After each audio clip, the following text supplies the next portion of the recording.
Sebenarnya itu, ikoko pengalaman mana basobo jama. Aduh.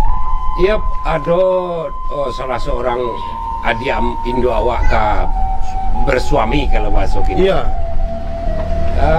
Setelah antara 3 minggu sampai 15 hari sebelum ijab kabul itu, mandeknya bercerita, "Dek, ya mak, akau kok balaki besok jangan balaki cik nak." Jadi mana laki ni mak? Balaki 3, balaki ampek ke lah kau. Kalau di Islam poliandri kan Ya, nak kan itu. Dalang emak kau nan kecetek kau. Ya. Ada lo suruh balaki ampek. Nan ayah anak ciknya nak. Mato pitih ditambah tak tolong laki. Bala ke mana mato pitih mak dan segala pandai indak bakar ajo segala indak. Pakarangan rumah kau ke barasihan buat batunya pari kalau bahasa awak agi tanah nak rencak. Tanam segala kebutuhan dapur kau di sini. Ada saldari, ada bawang perai, ada kuning, ada ruku-ruku, ada segala macam sabalik daun pandan. Kalau langkok nan umbui daun-daun kau indak kau bali le, berarti lah tak indah piti kau satu. Masuk itu satu langkok kau bali. Iya. Kalau kini 2,000 mak. 2,000.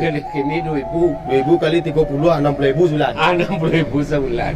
Itu baru cie.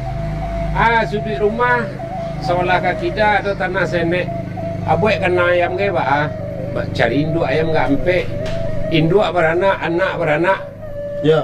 Bertambah mata pitih cie lain. Akhirnya kan tak payah mana suami kau besok encik pitih. Ndak jo langkok-langkok kan you pikir dah cik mencari barih selai, padi selai. Ya. You cik ke sawah selai. Seolah kau di rumah kau dulu tanah peres ketek. Buat kena itiak. Iya, ya. Abali itiak kat sok buat tatehan bana dia awak itiak kat sawale kat dua wale. Akhirnya kan bertambah mata pitih tu nak. Di belakang rumah bana bapa rak pisang mangkonyo maju nak mangkonyo kambang anaknya basak. Ya.